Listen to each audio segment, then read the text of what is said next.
성령님을 주제로 말씀을 전하고 있는 중인데, 오늘 이 읽은 마태복음 4장 1절에서 11절 말씀, 보통 예수님이 시험 당하신 내용을 다루고 있다, 이렇게 알려져 있는 본문입니다. 네, 제가 오늘 특별히 성령님에 대한 주제이면서도 이 본문을 선택한 것은 1절에 나오는 말씀, 예수께서 성령에게 이끌려 마귀에게 시험을 받으러 광야로 가셨다라고 하는 이 말씀을 좀 중점적으로 나누려고 하기 때문입니다. 이 예수님께서 이 광야에서 마귀에게 시험 받으시는 사건 전에는 예수님께서 세례 요한으로부터 세례를 받으시는 장면이 여기 마태복음에는 3장 13절에서 17절까지 말씀에 나옵니다. 예수님께서 세례 요한을 찾아가셔서 세례를 달라고 요청하셨고, 세례 요한은 자신이 오히려 예수님에게 세례를 받아야 할 텐데 왜 나한테 세례를 달라고 하십니까? 그러자 이렇게 하는 것이 의를 이루는 방법이다 라고 말씀을 하셔서 세례를 받으시죠. 예수님께서 세례를 받으시고 물에서 올라오실 때 여기 16절에 보면 하늘이 열렸다. 여기 헬라어 원문을 보면 여기 16절에 올라오실새 하늘이 열리고 하고, 그 다음에 17절에 하늘로서 이렇게 되어 있는 앞부분에 우리 개역 성경이 번역하지 않은 표현이 들어가 있는데, 그게 뭐냐면 보라, 그런 표현이에요. 이두라고 하는 헬라어 표현인데 둘 다 번역을 안 했어요. 이것은 뭔가 강조하기 위한 뭐라 그럴까, 야 저거 봐라, 뭐 이런 식의 표현으로 이해할 수 있어요. 예수님이 다른 사람들과 마찬가지로 세례를 받으시고 이제 세례 의식이 끝난 다음에 물 위로 올라오시는데 뭐 이런 거예요. 하늘이 열렸다. 하늘이 어떻게 열렸는지는 알 수 없지만 하늘이 열렸는데, 이게 보통 사람들이 세례를 받고 올라올 때는 일어나지 않았던 현상 뿐만 아니라 일상적인 어떤 경우에도 쉽게 볼 수 없는 그런 현상이 일어났다는 거죠. 보라, 봐라, 하늘이 열렸다.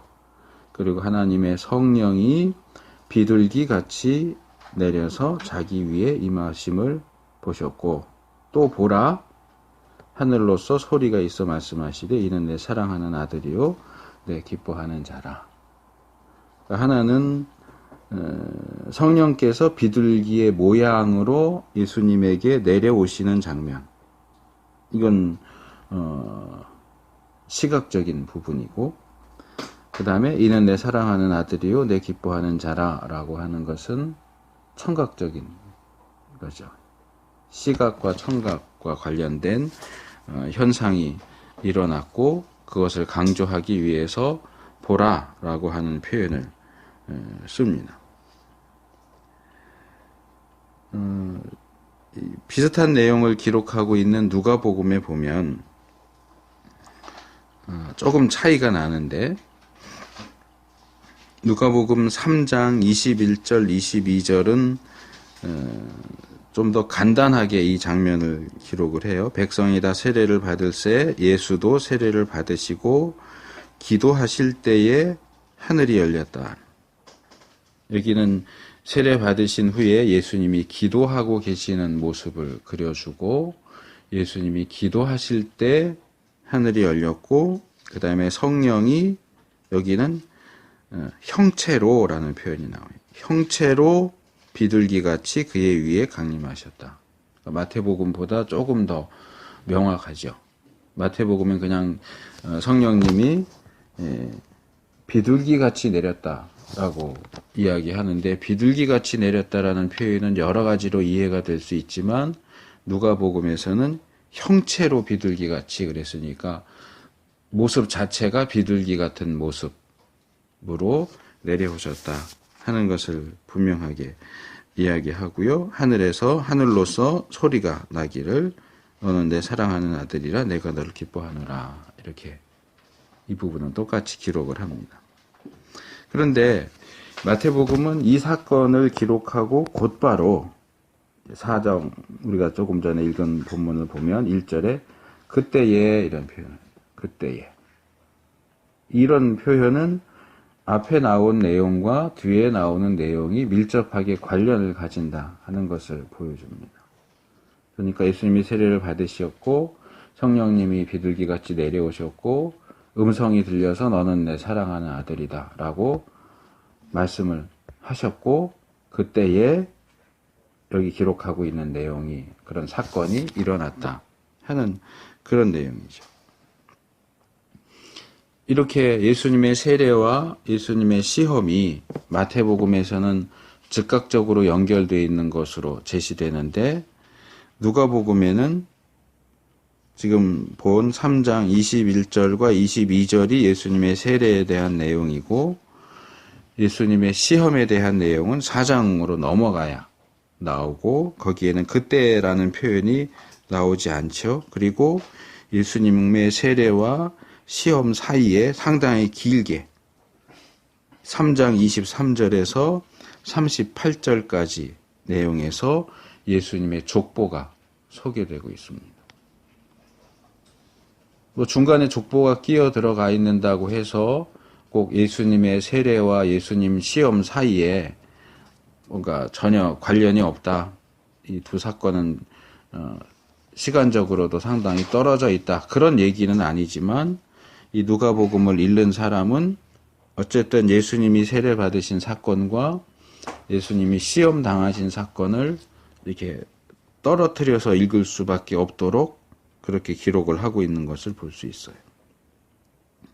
아마도 누가는 이 예수님의 세례와 예수님 시험 사이에 이 족보를 기록하는 걸 통해서 예수님이 확실히 이 하나님께서 약속하신 그분이다 하는 것을 강조하고 싶었던 것 같아요. 어쨌든 그런데 그 사장으로 넘어오면 이 조금 마태복음 표현과 다른 성령님과 관련된 그 표현을 보면 마태복음 4장 1절은 이제 그때에 이건 금방 말씀을 드렸고 예수께서 성령에게 이끌리어 마귀에게 시험을 받으러 광야로 가사 이렇게 되어 있어요. 여기 보면 이끌리어와 시험을 받는다, 그 다음에 간다라는 동사 세 개가 나오는데 성령에게 이끌리어는 그 뒤에 내용과 연결시켜 보면 우선적으로 연결되는 건 가사예요. 가사. 성령에게 이끌리어 광야에 가사. 성령님이 예수님을 이끌어서 광야로 가셨다. 그래서 예수님은 광야에서 무슨 일을 하셨느냐? 마귀에게 시험을 받으셨다. 이렇게 이야기가 정리가 돼요. 그러니까 여기서 성령님이 하신 일은 예수님이 마귀에게 시험을 받도록 예수님을 광야로 데리고 가셨다. 이렇게 기록을 하고 있는 것으로 읽을 수가 있는데 이 누가복음 4장 1절은 많이 달라요. 예수께서 성령의 충만함을 입어 요단강에서 돌아오사 광야에서 40일 동안 성령에게 이끌리시며 마귀에게 시험을 받으시더라. 이 누가복음에는 성령님의 관한 내용을 두 번 기록을 하고 있어요. 첫째는 요단강에서 돌아오셨는데, 그러니까 세례를 받고 돌아오셨는데 성령이 충만한 상태로 돌아오셨다. 이게 첫 번째 얘기예요. 마태복음에서는 그 내용을 기록하고 있지 않죠. 물론 그 앞에 보면 세례받고 올라오실 때 성령님이 비둘기 같이 또는 비둘기의 형체로 내려오셨으니까 그것 자체가 성령의 충만함을 입었다라고 이해할 수 있겠지만 마태는 그것을 굳이 지적해서 말하고 있지 않는 반면 누가는 그것이 성령의 충만함을 받은 것이다라고 분명하게 지적을 하고 있어요. 둘째로 광야에서 40일 동안 성령에게 이끌리셨다 그래요. 이 얘기는 뭐냐 하면 예수님이 광야에서 이제 뒤에도 나오지만 이 40일 동안 금식하시고 정확하게 말하면 마태복음 4장 2절에 있는 것처럼 40일을 밤낮으로 금식하신 후에 줄이신지라 시험하는 자가 예수께 나와서, 그러니까 예수님이 40일 금식을 하시고 40일 금식이 끝난 후에 마귀가 나타나서 예수님을 시험했다. 이렇게 이제 되는 거고, 누가의 기록에 의하면 광야에서 40일 동안 성령에게 이끌리시며 마귀에게 시험을 받으시니라 이렇게 한 걸 보면, 누가의 기록에 의하면 꼭 40일 금식이 끝난 후에 시험을 받은 게 아니고 40일 그 기간 중에 마귀에게 시험을 받으셨다. 이렇게 이해가 되고, 또 하나는 마태복음에서는 성령님의 역할이 예수님을 광야에 데리고 가시는 것에 국한되지만, 누가의 기록에 의하면 예수님이 광야에 계시는 40일 동안도 성령님이 계속해서 예수님을 이끌고 계셨다. 그리고 성령님이 예수님을 이끌고 계시는 그 기간 동안에 마귀에게 시험을 받으셨다. 물론 이제 시험 당하는 내용을 보면 누가복음에도 이 모든 날에 아무것도 잡수시지 아니하시니 날수가 다함에, 날수가 다했다는 건 40일이 지났다는 거고, 다함에 줄이신지라 마귀가 가로되, 이렇게 보면 여기서도 역시 40일 금식이 끝난 후에 마귀가 이제 돌로 떡을 만들어 먹어라 하는 내용으로 시험하는 것이 시작됐다는 걸 알 수 있죠. 그래서 이제 예수님의 시험 세 가지, 이 세 가지도 마태복음과 누가복음은 순서가 조금 달라요. 뒤에 두 번째와 세 번째가 누가복음에서는 세 번째가 두 번째로 나오고 두 번째가 세 번째로 나오고 그래요. 근데 오늘 우리 관심은 예수님이 시험 받으셨다에 관심이 있는 게 아니고, 읽기는 이 본문을 다 읽었지만 예수님이 시험 받으신 내용 자체를 살펴볼 건 아니에요.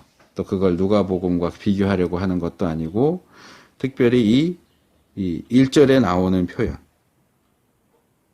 그리고 이 읽은 본문 가운데 몇 가지만 살펴볼 거고, 우리가 초점을 맞추려고 하는 건 1절이에요. 자, 어쨌든 지금까지 이야기한 것을 정리를 하면 마태의 기록과 누가의 기록은 상당히 비슷하면서도 차이가 있어요. 근데 뭐 차이가 있는 것을 얘기하려고 하는 건 아니고 결국 같은 이야기를 한다라고 볼 수 있는데, 예수님이 세례를 받으셨고 세례를 받으신 예수님에게 성령님이 임하셨어요. 누가에 의하면 그것은 성령 충만함을 받은 거예요. 그래서 세례를 받으시고 성령 충만하게 된 예수님은 자신에게 충만하게 임하신 성령님의 이끄심을 따라서 광야에 가셨어요. 그러니까 예수님이 광야에 가신 것도 성령님의 이끄심이고, 이건 마태에 의한 거고, 광야에서 40일 동안을 금식을 하시는데, 그 광야에서 40일 동안 금식을 하시는 그 일도 성령님의 이끄심에 의한 것이다. 이건 이제 누가의 지적입니다. 그리고 또 하나, 이제 우리가 이 부분에서 이제 연결을 잘 못 시키고, 또 제가 오늘 중점적으로 말씀드리려고 하는 게 이건데, 이 40일의 금식 기간이 끝난 후에 마귀가 와서 예수님을 시험을 합니다. 세 가지를 가지고 시험을 하는데, 어쩌면 이것은 마귀가 예수님을 시험한 것에 대한 대표적인 케이스일 수 있어요. 꼭 세 가지만 시험했다라고 말하지 않을 수도 있지 않겠느냐. 우리가 보통 마태복음에도 누가복음에도 예수님이 시험 받으신 내용을 기록할 때 세 가지만 기록을 하기 때문에 당연히 예수님이 세 가지 시험을 받으셨을 거라고 생각을 하지만, 아까 살펴본 누가복음 말씀에 보면 예수님은 광야 40년이 아니고 40일 동안 성령님의 이끌리심을 받아서 계셨고 그 40일 기간 동안 마귀에게 시험을 받으셨다 그래요. 이 40일 기간 동안 과연 마귀가 예수님을 세 가지만 시험을 하셨겠느냐? 그렇지 않을 수도 있다는 거죠. 근데 중요한 건 세 가지냐 아니냐가 아니에요. 마귀가 예수님을 시험하는 그 상황은 여전히 예수님이 성령으로 충만하신 상황이고 성령님께 이끌리시는 상황이었다고 하는 거예요.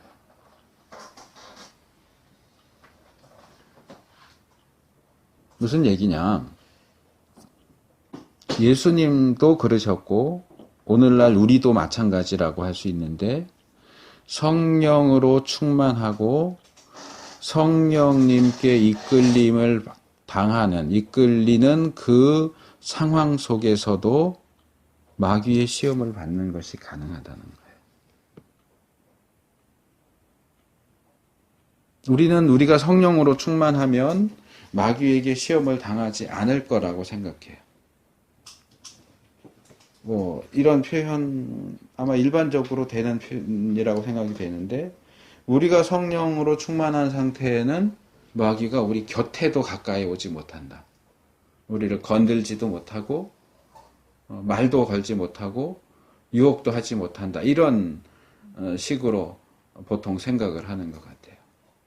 그런데 이 본문을 보면 그렇지가 않아요. 지금 예수님이 성령으로 충만하고 성령님의 이끄심을 받아서 어딘가를 가고 무엇인가를 행하는데 그 상황 속에서도 마귀는 예수님을 계속 시험해요. 그 40일 기간 동안 성령님의 이끄심을 받아서 금식을 했으면 그러면 금식한 40일이 끝난 후에 그러면 그 금식이 끝난 상황에서는 성령님이 같이 하셨느냐? 성령님이 이끄셨느냐? 그렇지 않느냐? 그 성령님의 이끄심이 40일 금식으로 끝났기 때문에 이제 더 이상 성령님이 이끄시지 않기 때문에 마귀가 예수님에게 와서 시험을 하실 수 있었느냐? 전 그건 아니라고 봐요. 40일 금식이 끝난 후에도 예수님은 여전히 성령으로 충만한 상태예요. 이 40일 기간이 끝난 후에도 예수님은 여전히 성령님의 이끄심을 받고 계세요. 그럼에도 불구하고 마귀가 예수님에게 접근해서 계속해서 얘기하는 게 그거죠. 내가 하나님의 아들이라면, 내가 하나님의 아들이거든. 이거 해봐라, 저거 해봐라. 예수님이 말씀으로 받아치니까 마귀도 또 말씀으로 또 받아쳐요. 그래? 말씀을 인용해? 그래, 나도 말씀을 인용하지.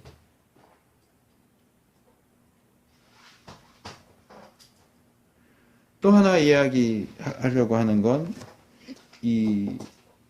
지금 제가 말씀드린, 우리가 성령 충만한 상태에서 또는 성령님의 이끌림을 받는 상황에서도 마귀의 시험을 받을 수 있다. 마귀의 유혹을 받을 수 있다라고 하는 게 하나고, 또 하나는 이 마태복음의 표현을 보면 예수께서 성령에게 이끌리어 마귀에게 시험을 받으러 광야로 가사 이렇게 기록하고 있는데 제가 아까 앞에서 이 동사 3개 이끌리어 시험을 받는다 간다 이렇게 해서 성령님의 이끄심은 광야로 가사와 일단 기본적으로 연결시킬 수 있다라고 말할 수 있는데 본문을 그렇게 보지 않을 수도 있다는 거예요. 뭐냐? 성령님이 예수님을 이끄셨어요. 물론 장소, 지리로 놓고 보면 성령님이 예수님을 이끄시는 것은 광야라고 하는 장소로 가도록 이끄시는 이끄심이에요. 근데 또 하나 생각할 것은 성령님이 왜 예수님을 광야라는 장소로 이끄셨냐는 거예요. 그러니까 하나는 목적지라고 말한다면 하나는 목적이에요. 또는 이유예요. 성령님이 예수님을 이끄신 이유가 뭐냐? 마귀에게 시험을 받으시도록 광야로 데리고 가셨어요. 그러니까 성령님이 예수님을 광야로 이끄신 이유는 예수님이 마귀에게 시험을 받으시도록 하기 위한 목적을 가지고 있다는 거예요. 자, 그러면 우리가 일반적으로 생각하는 것과 이 본문이 이야기하는 것은 굉장히 차이가 많이 납니다. 앞에서 얘기한 우리가 성령님이 이끄시는 가운데 있어도 마귀에게 시험을 받는다. 이것도 어떻게 보면 좀 충격적인 내용일 수 있는데, 이 두 번째 부분, 성령님께서 우리가 마귀에게 시험 받도록 하기 위해서 우리를 이끌어 가신다라고 하는 것은 훨씬 더 충격적이죠. 성령님이 우리를 이끄신다면 우리가 마귀에게 시험 받지 않는 곳으로 이끄셔야 될 것 같아요. 마귀가 저 앞에서 우리를 시험하려고 기다리고 있다면 우리는 몰라도 성령님은 아시니까 우리를 이끌어서 마귀가 있는 그 장소를 피해서 가도록 다른 길로 인도하시는 게 옳을 것 같은데, 본문의 성령님은 마귀가 기다리고 있는 장소로 예수님을 이끌어 가세요. 마귀가 예수님을 어떻게 보면 아주 치명적인 시험을 하려고 계획하고 준비하고 있는 것을 아시는데 그 시험을 피해 가도록 하시는 게 아니고 그 시험을 직면하도록 예수님을 이끌고 가세요. 이게 도대체 뭐냐? 이것이 오늘 나누고 싶은 내용입니다. 주제입니다. 성령님과 관련해서 우리가 살펴보았으면 하는 것이 바로 이 부분입니다.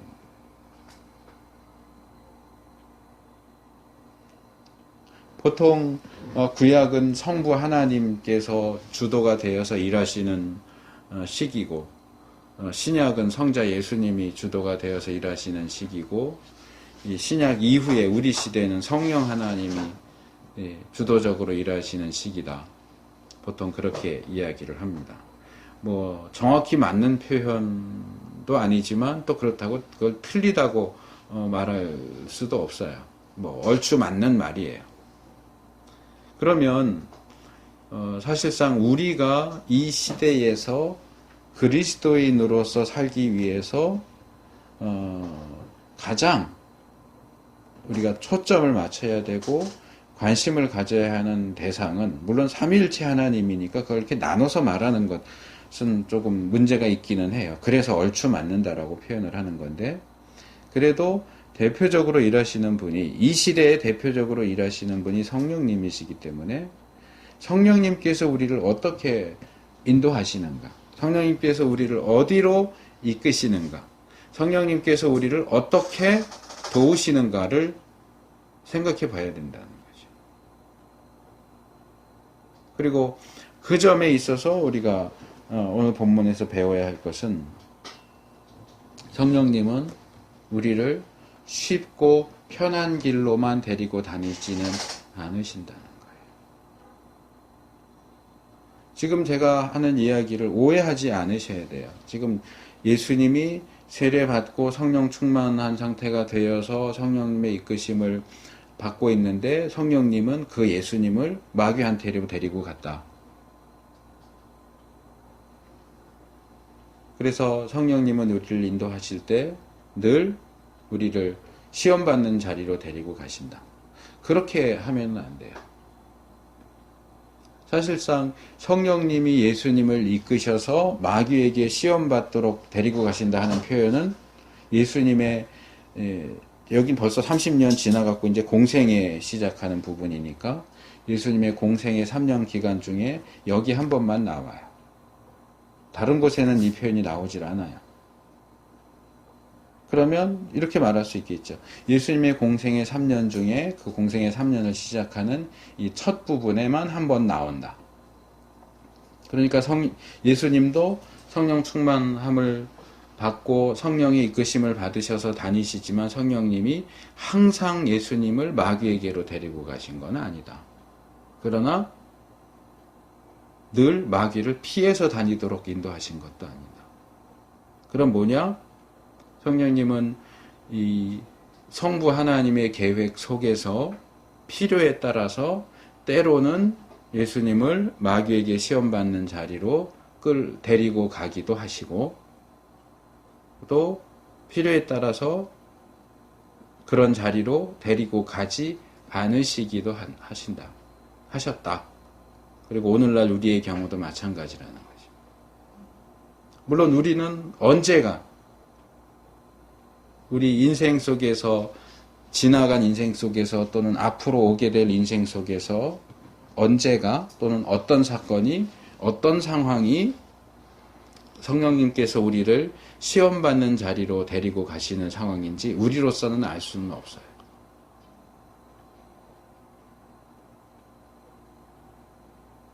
그러나 우리가 이 부분에서 오해하지 말아야 하는 것은 이미 얘기한 내용을 또 반복해서 말하지만 성령님이 우리를 이끌고 가실 때에 항상 시험을 피하는 자리로만 이끌어 가시느냐? 그렇지는 않다. 때로 성령님은 우리를 시험받는 자리로 이끌어 가기도 하신다. 이게 말하자면 오늘 이야기하고자 하는 것 중에 첫 번째 부분이에요. 첫 번째 원리라고 생각하면 될 것 같아요. 첫 번째 원리. 그럼 두 번째 부분은 이제 생각을 해야 되는데 그건 뭐냐? 그러면 성령님께서는 왜 우리를 시험받는 자리로 이끄시냐 하는 거죠. 본문에서 성령님은 왜 예수님을 마귀에게 시험받는 자리로 이끄셨을까? 예수님이 광야로 가셨고 이 광야로 가신 것은 물론 예수님 자신의 생각은 전혀 없는데 예수님은 광야로 갈 생각이 없는데 성령님이 막 광야로 내몰았다. 이런 표현이냐? 그건 이 복음서들을 좀 비교해 봐야 되고 또 복음서에 나타난 표현들을 살펴보면서 비교해 볼 필요가 있는 부분이에요. 지금 우리가 마태복음과 누가복음을 살펴봤지만 마가복음 표현에서는 상당히 강력한 표현이 사용됐어요. 마가복음 1장 12절에 보면 성령이 곧, 그러니까 이 마가는 전체적으로 분량도 적은 데다가 좀 이야기가 빨리빨리 진행돼요. 그래서 여기 세례받는 부분은 1장 9절, 10절, 11절 세 절이나 기록을 하고 있고 이 마태복음에는 그때에 그래서 내용을 연결시킨다고 그랬죠. 여기 마가복음은 곧이라고 하는 표현을 쓰죠. 세례받으셨고 성령님이 임하셨고 하늘에서 소리가 났어요. 그리고 나서 성령님이 곧 예수를 광야로 몰아내신지라. 이끌었다와 몰아냈다는 전혀 달라요. 여기 몰아내신지라라고 번역된 이 단어는 헬라어 단어의 의미는 내쫓았다 그런 뜻이에요. 근데 이 표현은 또 마가복음만 보면 또 그런데 우리가 일반적으로 생각할 때는 이것도 역시 굉장히 충격적인 표현이죠. 이끄셨다는 이제 성령님이 예수님께 손잡고 야 따라와 이렇게 하는 그런 장면이 떠오르는데 마가복음에 몰아내신지라는 이끄신지라는 성령님이 앞에 계시고 예수님이 뒤에 계시고 야 가자 따라와 이 장면인데 이 몰아내신지라는 예수님이 앞에 있고 성령님이 뒤에 있어요. 야 빨리 가 이렇게 하는 장면이에요. 그렇다고 해서 몰아내셨다라는 표현이 사용됐다고 해서 예수님은 전혀 그런 생각이 없는데 왜 가는지도 모르고 성령님이 자꾸 가라고 막 뒤에서 그렇게 몰아치니까 그러니까 영문도 모르고 갔다 이렇게 말하기는 어려워요. 그러니까 예수님도 이제 세례를 받으심으로써 공생애를 시작하시고 공생애를 시작하는 과정에서 광야에서의 40일이 필요하고 또 사탄의 그 시험을 통과하는 것이 필요하다는 것을 아마 아셨겠죠. 그러니까 세례를 받을 때도 세례 요한이 아닙니다. 그래도 이렇게 세례를 받아야 주고 또 받아야 하나님의 의가 이루어진다. 이렇게 말씀을 하신 걸 보면 그런 전체 과정에 대한 이해를 갖고 계셨다고 우리가 볼 수 있어요.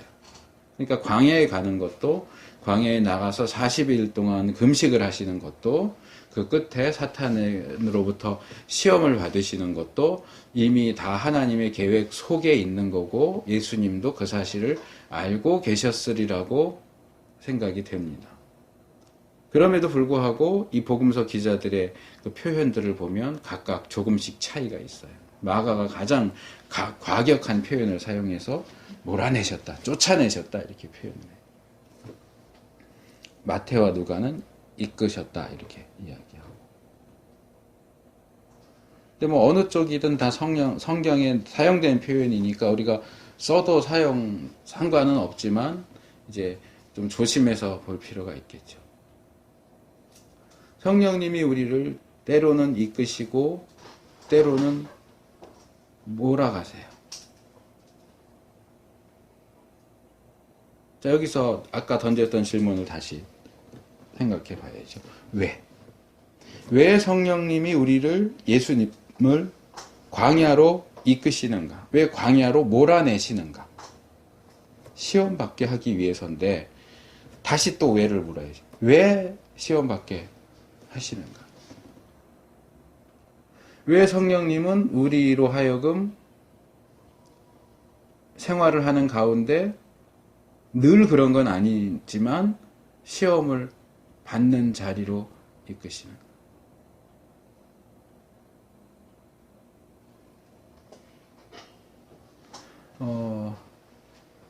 제 기억에는 오카는 목사님이었던 것 같은데 그분이 쓴 책 중에 그런 내용의 책이 있어요. 시험이 없는 인생은 없다. 정확한지는 모르겠는데. 우리는 살아가면서 가능하면 편하게, 가능하면 쉽게 살기를 원해요. 신앙생활도 마찬가지죠. 신앙생활도 어떤 분들은 그런 표현을 하던데 저는 100% 동의할 수는 없는. 신앙생활 하는 게 너무 쉬워요. 너무 쉬워요. 신앙생활 하는 게 쉬운가.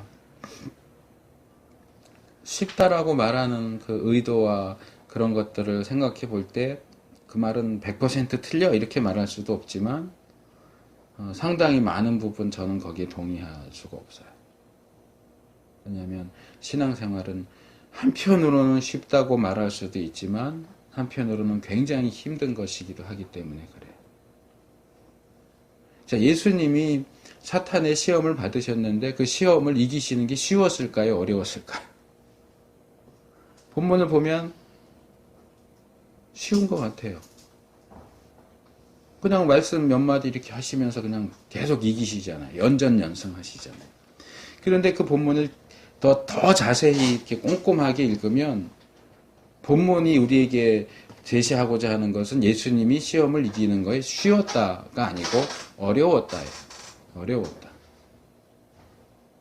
우리야 예수님이신데 예수님이 마귀의 시험 이기는 게 뭐가 어려워? 예수님이신데. 근데 보세요. 예수님이 시험 받기 전에 어땠다고요? 40일을 광야에 계시면서 금식하셨대요. 그럼 40일 동안을 금식하셨으니까 예수님의 상태가 어땠을까요? 당연한 걸 묻느냐 그럴 수 있는데, 자, 예수님이니까 40일을 금식해도 괜찮았을까요? 예수님이니까. 우리가 예수님이 시험을 이긴 것은 예수님이니까 당연히 쉽게 이겼을 거라고 생각하잖아요. 그럼 예수님이니까 40일을 굶으셨으면 멀쩡할까요? 아니요. 본문은 40일을 굶으셨고 줄이셨다라고 얘기해요. 왜 이런 표현을 쓸까요? 예수님의 그 신성이 흠이 가는 것 같은 표현입니다. 우리가 가지고 있는 예수님의 이미지하고 안 맞는 것 같아 보이는데 왜 구태여 40일을 금식하셨다. 그리고 그래서 줄이셨다. 배가 고프셨다라는 표현을 쓸까요? 그리고 40일을 굶어서 배가 고팠고 그 배가 고프신 40일을 굶어서 배가 고프신 예수님 앞에 나타난 마귀가 예수님에게 첫 번째로 던진 시험. 이건 마태와 누가가 똑같잖아요. 뭐예요? 야, 빵 만들어서 먹고 배고프잖아. 40일을 굶어도 멀쩡한 예수님이라면 돌로 빵을 만들어서 먹으라는 시험은 아무 의미가 없어요. 지금 이 40일의 금식 때문에 예수님이 배가 고픈 상황이 마귀가 볼 때는 지금 자기가 파고들 수 있는 예수님의 약점인 거예요.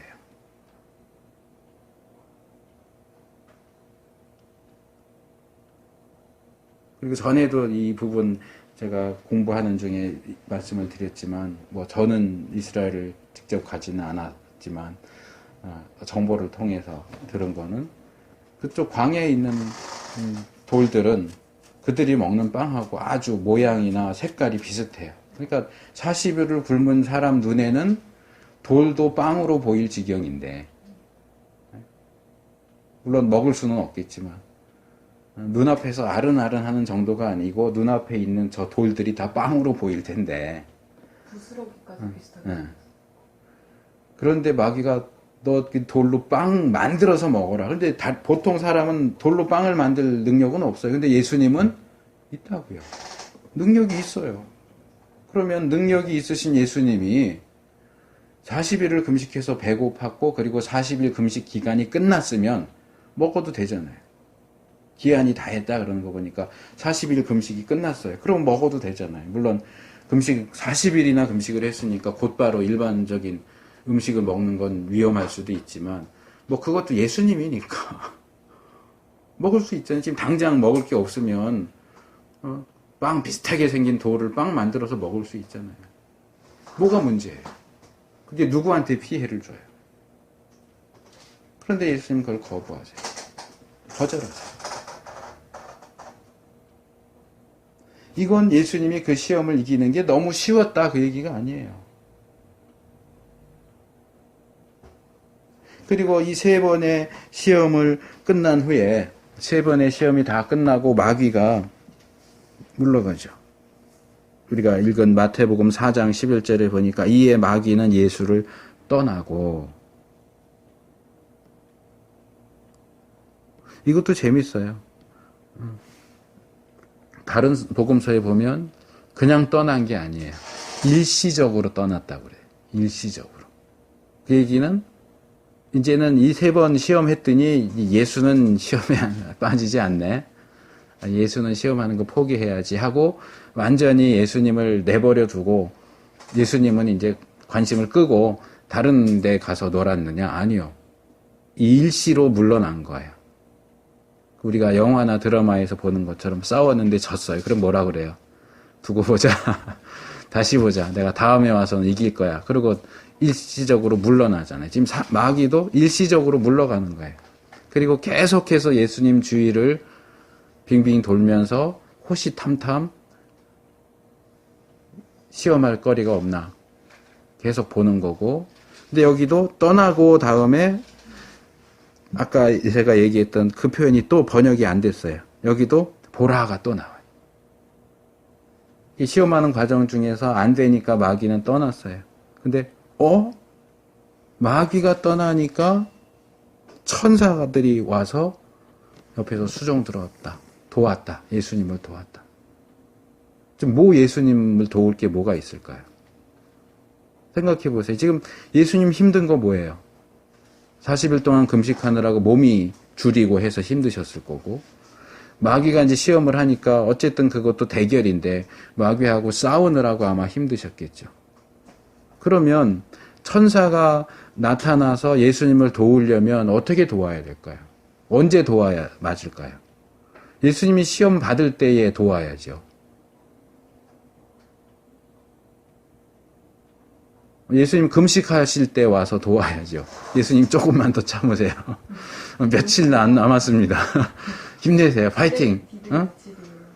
아니면 마귀하고 싸울 때 옆에서 예수님 이겨라, 예수님 이겨라 이렇게 해야지. 지금 다 끝났잖아요. 금식도 끝났고 시험도 끝났어요. 왜 다 끝난 다음에 나타나요? 모든 상황이 끝난 다음에 나타나서 도울 게 뭐가 있어요?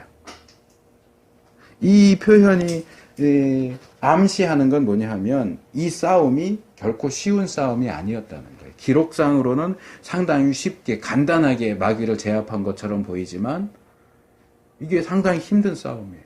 말하자면 이런 거예요. 뭐 권투나 그런 거, 레슬링 이런 거 생각을 해보시면 종이 땡치고 양쪽 선수가 나와서 막 싸웠어요. 1라운드 땡 끝나고 딱 자리로 돌아가면 소위 말하는 세컨 와가지고 막 활도 주물러주고 물도 마시게 하고 땀도 닦아주고 그러죠. 지금 천사가 하는 일이 말하자면 그거예요. 그 얘기는 뭐예요? 바로 앞에 싸움이 힘들었다는 거예요. 물론 예수님이시니까 진리는 없어요. 진리는 없지만 신이시기만, 하나님이시기만 한 게 아니고 육신도 입으신 그 예수님, 안 먹으면 배고프고 안 자면 졸리고 먼 길을 걸으면 피곤하신 그 예수님으로서는 지금 쫄쫄 굶는 상황에서 빵 갖고 시험하고, 지금 예수님 공생애 시작하시는 상황인데, 근데 예수님이 세상에 왜 오셨어요? 구원하러 오셨잖아요. 근데 예수님이 이 세상을, 인간을 구원하기 위한 방법이 뭐예요? 십자가에 죽는 거예요. 십자가의 죽음이 얼마나 힘들고 아픈 건지 예수님이 아세요. 오죽하면 그 예수님이 겟세마네에서 기도하실 때 이 잔을 좀 피해갈 수 없겠냐고, 히브리서에서는 심한 눈물과 통곡으로 기도하셨대요. 그러니까 하나님으로서 예수님은 안 그렇겠지만 인간이신 예수님으로서는 이 십자가형을 받아서 죽는, 인간의 구원을 위해서 십자가에 죽는 것은 참 감내하기는, 감수하기에 어려운 방식이었던 것이 분명해요. 근데 지금 마귀가 예수님에게 던지는 건 뭐예요? 마태복음은 3번째고 누가복음은 2번째인데, 높은 곳에 데리고 올라가서 천하만국을 한 번에 싹, 이건 일반적인 게 아니죠. 높은 산에 올라가서 이렇게 내려봤다는 얘기가 아니고 온 세계를 한 번에 확 보여주고 그 모든 영광스러운 걸 보여주고, 이거 내가 돌려줄게. 아담과 하와의 범죄로 인해서 지금 이 세상의 지배권이 사탄에게로, 마귀에게로 넘어왔는데 이거 내가 다시 돌려줄게. 그 사실은 예수님이 세상에 오신 목적이 그거 돌려받는 게 예수님의 목적이란 말이에요. 근데 돌려받기 위해서는 가야 할 길이 멀어요. 예수님이 이 견뎌야 할 그 십자가의 고통이 굉장히 커요. 근데 마귀는 지금 굉장히 쉬운 방법을 얘기해요. 너 십자가에서 그렇게 힘들게 죽을 필요 없어. 지금 나한테 절 한 번만 해. 절 한 번만 하면 그냥 죽게. 공생의 사역을 힘들게 인간으로서 살 것도 없고, 사람들한테 핍박받을 것도 없고, 십자가에 죽을 필요도 없어. 힘든 그 십자가의 죽음을 할 필요도 없어요. 그냥 절만 한 번 하면 너가 이 세상에 온 목적을 이루도록 해줄게.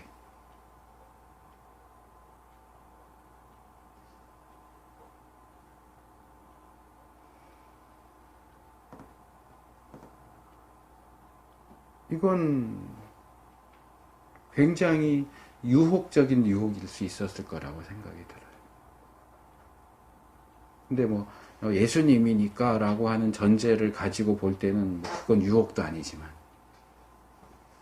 인간으로서 배고프고 졸리고 힘든데 와갖고 계속 막 뭐라고, 내가 하나님의 아들이구나, 하나님의 아들 맞는데, 맞거든.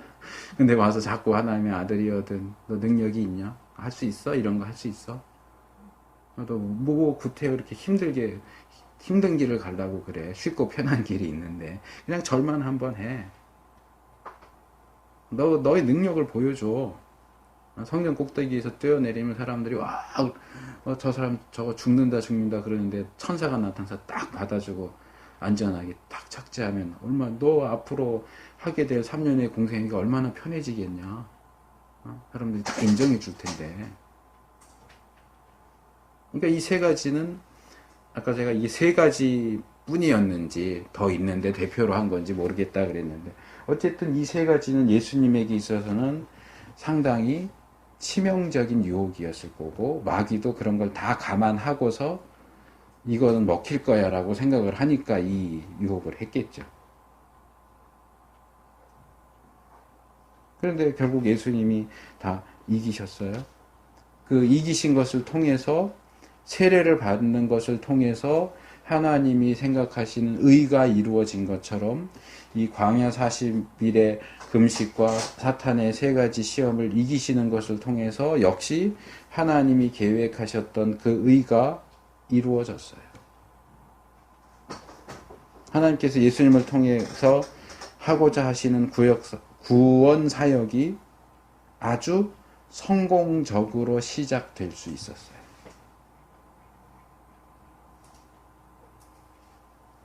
그러니까 두 가지를 같이 연결시켜서 생각하면 답이 나와요. 왜?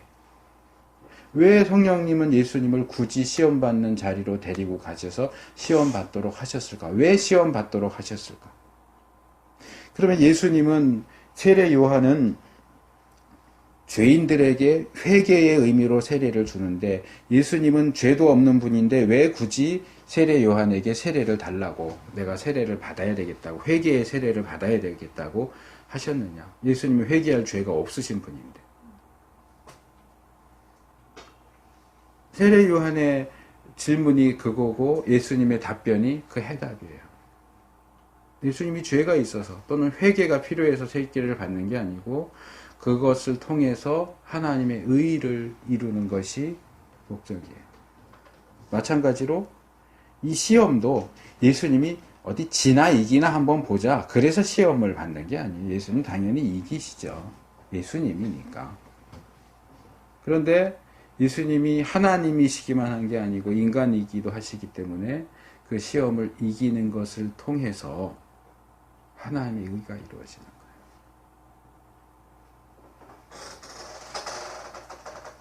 모든 세상 앞에, 모든 세상 사람들 앞에 그것을 인정하든 안 하든 간에 예수님이 하나님이 보내신 메시아, 구원자, 그리스도라는 사실을 공식적으로 선언하는 거예요. 듣는 사람이 있든 없든. 세례가 그렇고 시험이 그래요. 마찬가지로 성령님이 오늘날 우리를 이끄시고 충만한 가운데서 우리를 도우시고 때로는 어떤 상황 가운데로 우리를 몰아가시는데 그것이 쉽고 편한 길이 아니라 어렵고 피곤한 길일 수 있어요. 시험과 유혹 당하는 자리일 수 있어요. 그럴 때 우리는 성령님 왜 저한테 이러십니까? 하나님 왜 저한테 그러세요? 라고 때로는 반항하고 그럴 수 있지만 왜 그러시는가에 대한 답을 본문을 통해서 찾을 수 있어야 되고 깨달을 수 있어야 돼요. 뭐예요? 하나님의 의를 이루는 거예요. 그것을 통해서 증명해 보이는 거예요. 그것을 통해서 하나님이 원하시는 일을 제대로 수행하는 거예요. 아까도 제가 말씀드렸죠. 시험이 없는 인생은 없다. 우리는 시험 받지 않는 삶을 원하지만 하나님은 우리를 시험 받는 자리로 이끄세요. 왜냐하면 그래야 우리가 더 하나님의 자녀다워지기 때문입니다. 그래서 우리를 더욱더 하나님의 자녀다워지도록 하기 위해서 성령님이 때로는 우리를 이끄시고 때로는 우리를 몰아가시면서 시험 받는 자리로 데려가세요. 그리고 시험 당할 때에 우리를 도우시고 우리가 그 시험을 너끈히 이길 수 있도록 하세요. 그것을 통해서 우리가 하나님의 자녀라고 하는 것, 이 땅에서 우리가 어떻게 하나님의 뜻을 이루어 갈까 하는 부분에 대해서도 깨우침을 주시고 동행해 가세요. 그래서 편하고 쉬운 자리에서만이 아니라 힘들고 어렵고 유혹과 시험받는 그 자리에서도 성령님과 동행하는 우리가 되기를 바랍니다.